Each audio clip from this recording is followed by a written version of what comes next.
So there is a lot of mathematical formulas here, but I will try to make it very, very simple for you. So remember I said that the effective reproduction number is just the basic reproduction number multiplied by the proportion of those who are susceptible.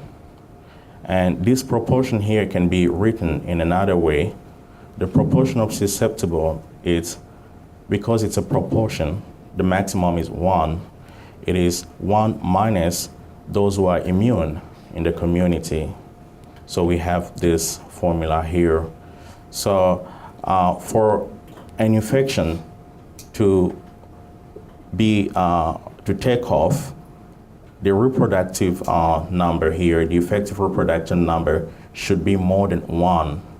But if we want the infection, we want to control the infection, we should make sure that the reproductive number here is less than 1. So this here, which is our effective reproduction number, should be less than 1 if we need to control the epidemic. So from this formula here, we can deduct what we call the herd immunity threshold, which is the smallest fraction of people we need to immunize or we need to give vaccine to in order to have a good effect for the vaccination. So the herd immunity threshold is just R0 minus 1 divided by R0. Let's see some examples here to make it more realistic. For example, in this scenario here, R0 is 4. 4 means that you can transmit infection to 4 people. If no one is immunized, so F is 0, no one has the infection, this means that the effective reproduction number equals the basic reproduction number in that scenario. And 4 people would be infected in this case. But if 25% of the population here is immunized, what happened? Our effective reproduction number becomes 3. So if we vaccinate 25%, even if our R0 is 4, the person here can transmit the infection only to 3 people here. Let's increase the vaccination to 50%. When we increase to 50%, it can contaminate only 2. And when we increase to 75%, it can transmit infection to only 1 person. So this means that if we give more than 75% as a vaccination coverage, we will stop the transmission with an R0 of 4. Let's take a very small R0. Here, it's 1.2. With 1.2, if no one is vaccinated, F is 0, it can contaminate 1.2 person. This is, that means that the infection can go on. But if we vaccinate 25% of people, our effective reproduction number becomes less than 1.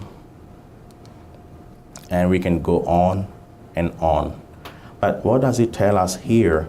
It tells us that if R0 is small, it takes only a small fraction of people to be vaccinated in order to be able to control the epidemic. So this is very important. Any vaccination or immunization programs that consider that, how many children should we vaccinate? How many adults or elderly should receive flu vaccine, for example? We need to know the R naught of the specific infectious disease in order to be able to estimate the number of people who should receive the vaccine. And as you can see, different diseases have different estimated R naught. For example, for diphtheria, it's 6 to 7, and it has also different estimated serial interval. You remember, we've seen it in the beginning of this lecture. Measles has a very high R naught, means that measles can transmit very effectively, because one person with measles can give to 12 up to 18 more other people, compared, for example, to influenza, which can give to 2 or 4 people. This also means that we need a higher rate of vaccination for measles compared to rate of vaccination for influenza. Measles is much higher because the R naught for measles is much higher compared to that of influenza. So there is obviously a relationship between R naught and how many people should we vaccinate. As R naught increases, the number of people we should vaccinate also increase. But at a certain point, maybe from 7 here, it's reached a plateau. So even any further increase in the R naught is not followed by a big increase in the vaccination rate or coverage. But the take-home message is that the vaccination coverage is based on the value of R naught. Bigger R naught means higher vaccination coverage. Lower R naught means lower vaccination coverage.